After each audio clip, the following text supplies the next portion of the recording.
সুপ্রিয় দর্শক মণ্ডলী, আসসালামু আলাইকুম। দেশে এবং দেশের বাহিরে যে যেখান থেকে শুনছেন, আশা করি ভালো আছেন, সুস্থ আছেন। আমি অ্যাডভোকেট মোহাম্মদ বেলায়েত হোসেন। আমার আইন বিষয়ক চ্যানেল L.K আইন জ্ঞানে আপনাদের সবাইকে জানাই সাদর সম্ভাষণ। ভিউয়ার্স, L.K আইন জ্ঞান বেসিক্যালি একটি আইনি সেবা প্রদানকারী চ্যানেল। এই চ্যানেলের মূল উদ্দেশ্য এবং লক্ষ্য হচ্ছে আইনি পরামর্শ সাধারণ মানুষের কাছে পৌঁছে দেওয়া। ভিউয়ার্স, L.K আইন জ্ঞানের আজকের ধারাবাহিক আলোচনায় যে টপিকটি নিয়ে আলোচনা করব তা হলো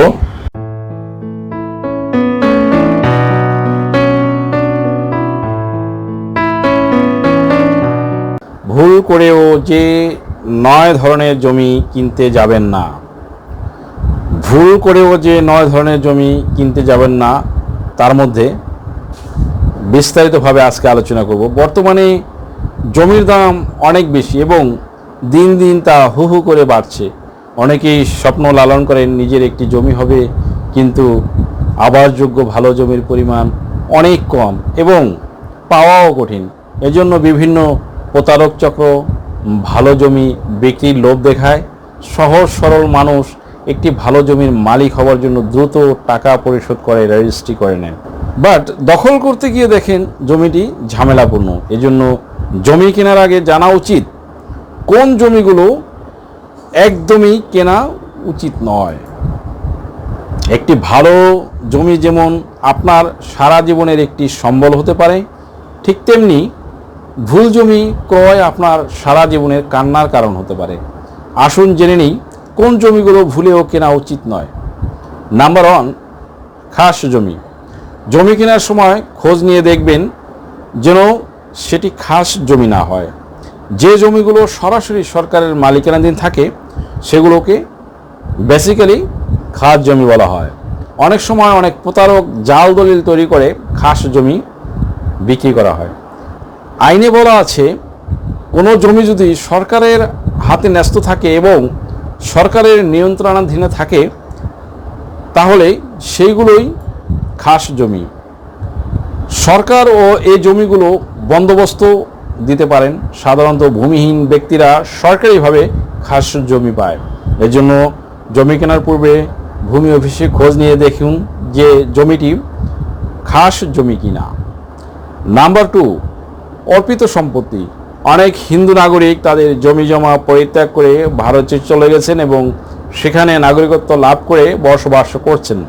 তাদের অনেকের ভূমি অর্পিত ও অনাবাসী সম্পত্তি, that means vested and non resident property হিসেবে সরকারের তালিকাভুক্ত হয়েছে এবং এগুলো সরকারের তত্ত্বাবধানে রয়েছে। এ সকল জমি সরকার ছাড়া অন্য কেউ ক্রয় বিক্রয় করতে পারে না। এজন্য যে কোনো জমি ক্রয়ের আগে খোঁজ নিন এগুলো সরকারের তালিকাভুক্ত অর্পিত সম্পত্তি কিনা। নাম্বার 3, অধিগ্রহণকৃত জমি বা এরূপ সম্ভাবনার জমি।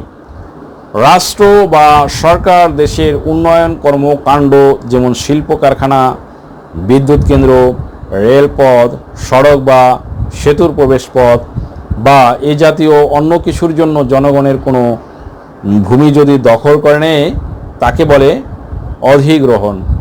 সরকার দেশের যে কোনো প্রান্ত থেকে যে কারো জমি অধিগ্রহণ করতে পারে। অনেকেই সরকারের অধিগ্রহণকৃত জমি প্রতারণা করে বিক্রয় করে। এই জন্য জমি ক্রয়ের পূর্বে ভূমি অফিসে খোঁজ নিয়ে জেনে নিন জমিটি সরকারের অধিগ্রহণকৃত জমি কিনা বা ভবিষ্যতে অধিগ্রহণ করার সম্ভাবনা আছে কিনা। নাম্বার 4, যাতায়াতের রাস্তা নেই এরূপ জমি। যে জমিটি ক্রয় করবেন সেটি যদি মৌজা মেয়াদ যাচাই করে বা সশরীরে উপস্থিত হয়ে খোঁজ নিন যে জমিটিতে যাতায়াতের রাস্তা আছে কিনা। যে জমিতে যাতায়াতের ব্যবস্থা নেই এমন জমি ভুলেও কিনবেন না।